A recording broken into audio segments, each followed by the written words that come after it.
Semuanya perkenalkan, nama saya Luis Garfinca dari kelas 11. Hari ini saya akan mengerjakan tugas dari Pak If, yaitu soal latihan bab 1 halaman 35.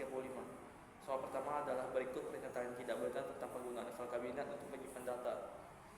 Jawabannya adalah A, rawan terhadap serangan hacker dikarenakan file kabinet untuk disimpan secara fisik, jadi tidak mungkin oleh file tersebut dapat dihack oleh seorang hacker. Kemudian nomor 2 adalah manfaat penggunaan basis data dalam bisnis, memberikan kemudahan kepada pelanggan. Berikut yang bukan contoh penggunaan sistem basis data yang memberikan kemudahan kepada pelanggan adalah E, pelanggan dapat memesan tas. Jawabannya adalah B, orang tua peserta didik dapat melihat nilai dan prestasi anaknya secara online. Dikarenakan ini bukan memberikan sistem basis data pada pelanggan. Nomor 3, itu komponen terlibat dalam sebuah relasi antara dua tabel basis data adalah, jawabannya adalah 1 dan 2, itu primary key dan foreign key.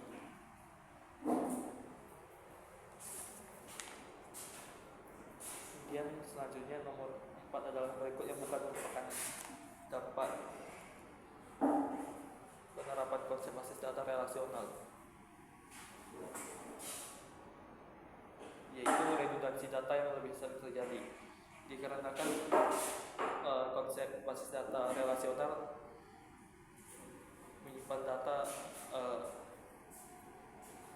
di dua tabel yang berbeda, bisa 2 atau lebih tabel yang berbeda dan berdasarkan relasinya. Jadi jika ada data yang terjadi berulang, itu bisa diatasi dan menggunakan foreign key dan primary key. Kemudian nomor 5 adalah penggunaan arsitektur 3 level, membuat proses pemeliharaan basis data menjadi lebih mudah. Pernyataan yang kurang tepat tentang arsitektur 3 level adalah E, perubahan skema internal tidak akan mempengaruhi pengguna. Dikarenakan perubahan skema internal dapat mengaruhi secara langsung pada struktur dari basis data, sehingga jika ada perubahan itu bisa saja merusak bagaimana cara pengguna itu berinteraksi. Kemudian nomor 6 adalah teknik enkripsi, merupakan metode untuk menjaga keamanan data. Dalam arsitektur 3 level, metode tersebut ditentukan pada level internal, karena di bagian internal itu bisa mengatur banyak hal, seperti enkripsi dari data, struktur dari tabel tersebut, dan bagaimana cara tabel itu database tersebut bekerja. Nomor 7 yaitu pada sebuah sistem basis data di supermarket, jika seorang pelanggan membeli 10 sabun mandi merek X, stok sabun mandi tersebut seharusnya berkurang sebanyak 10. Mengurangi stok dilakukan secara otomatis oleh basis data yang disebut dengan trigger. Trigger itu proses di mana kita mengotomasikan storage instruction. Jadi trigger ini digunakan untuk mengotomatiskan instruksi pada suatu database jika suatu syaratnya terpenuhi. Di sini syaratnya itu ketika ada yang membeli, maka sabunnya berkurang sebanyak 10. Kemudian selanjutnya adalah pada sistem basis data bank, setiap pembukaan akun baru akan menampilkan data baru ke basis data bank. Bahasa pemrograman SQL yang dapat digunakan untuk menambahkan data baru tersebut disebut DML atau Data Manipulation Language. Di DML ini ada terdapat beberapa kata kunci seperti insert, update, dan delete. Jika ada pembuatan akun baru, maka akan menggunakan rumus insert, yaitu menambahkan data baru kepada satu tabel. Selanjutnya adalah seorang peserta didik mempunyai data-data seperti berikut, yaitu nama, jenis kelamin, tanggal lahir, telepon, dan alamat. Ketika data tersebut disimpan ke dalam sebuah basis data, yang akan terjadi adalah jawabannya adalah A, nama akan menjadi tuple. Tuple itu seperti suatu rekor pada suatu tabel. Jadi jika memasukkan data tersebut akan diubah menjadi suatu record atau isi dalam satu tabel, isi baris. Selanjutnya adalah sebuah DBMS mempunyai banyak kemampuan. Salah satu kemampuan DBMS adalah mencegah agar seorang pengguna melakukan perubahan data sebelum pengguna lain menyelesaikan transaksinya. Fitur tersebut berhubungan dengan C, Concurrency Control System. Ini adalah sistem di mana untuk mengatur jika ada dua atau lebih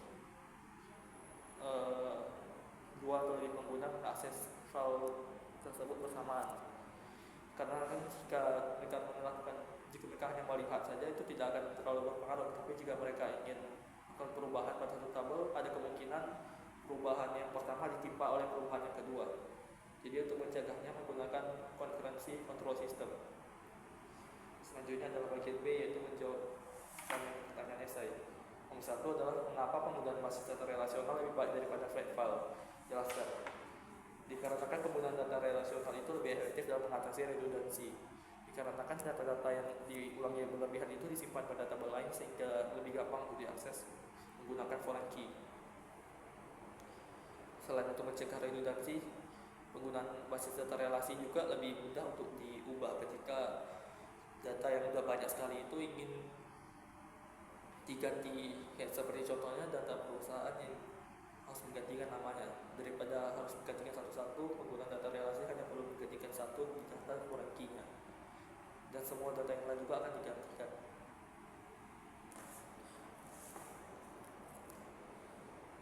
Oke, selanjutnya adalah jelaskan perbedaan antara level eksternal dan konsepsional dalam arsitektur 3 level. Di level eksternal ini level di mana pengguna atau viewer itu bisa melihat isi dari tabel yang diperbolehkan saja.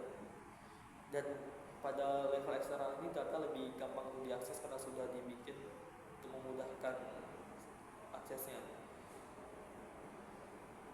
Ini tabel pada level eksternal ini biasanya pengguna-pengguna yang membuka suatu aplikasi atau website. Data yang ditampilkan itu adalah level eksternal. Selanjutnya adalah level konsepsional. Itu level di mana seorang administrator bekerja. Di level ini administratornya bisa melihat entitas beserta atributnya, kemudian informasi-informasi mengenai keamanan sistem dan lain-lain. Selanjutnya nomor 3 yaitu jelaskan kemampuan yang dimiliki oleh sebuah DBMS yang berhubungan dengan keamanan dan integritas data.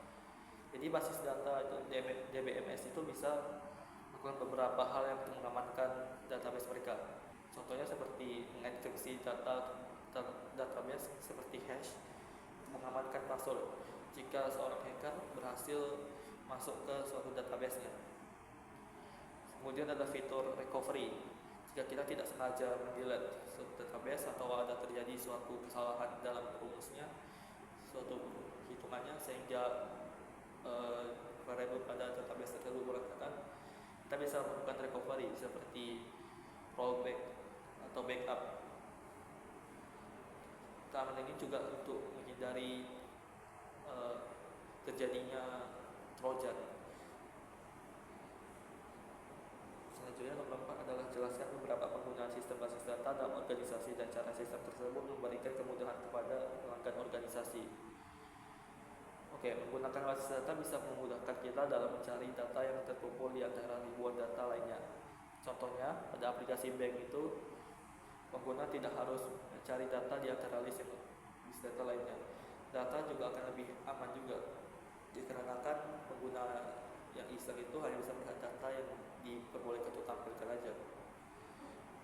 Kemudian ini lebih memudahkan karena untuk pengguna baru itu mereka bisa lebih cepat akses, sementara untuk administratornya tidak perlu susah-susah lagi untuk mengedit, dikarenakan bisa diotomatiskan juga, dan data relasi itu bisa lebih gampang kalau mau diedit secara manual. Selanjutnya, apa yang dimaksud dengan istilah record, cell, kolom, dan baris? Record, cell, kolom, dan baris adalah istilah-istilah yang digunakan pada satu tabel. Record yaitu isi dari tabel tersebut, barisan isi dari tabel tersebut. Kemudian jika kita ingin mengisi suatu tabel yang record, kita ingin mengisi tabel dengan satu data, satu baris data kayak nama, alamat, jenis kelamin dan lain-lainnya, itu disebut dengan record. Selanjutnya adalah cell. Cell dia adalah pertemuan antara kolom dan baris. Contoh dari cell itu seperti suatu tabel yang memiliki record salah satu data di record tersebut. Contohnya nama, record dari nama. Itu disebut cell karena dia hanya mengandung satu judul dan satu record. Kemudian ada kolom. Kolom dan baris ini mereka mirip, tapi kolom ini yaitu urutan data yang dihitung berdasarkan vertikalnya, sedangkan baris itu dihitung secara horizontalnya. Oke, itu saja video kali ini. Sekian, terima kasih, dan maaf apabila ada salah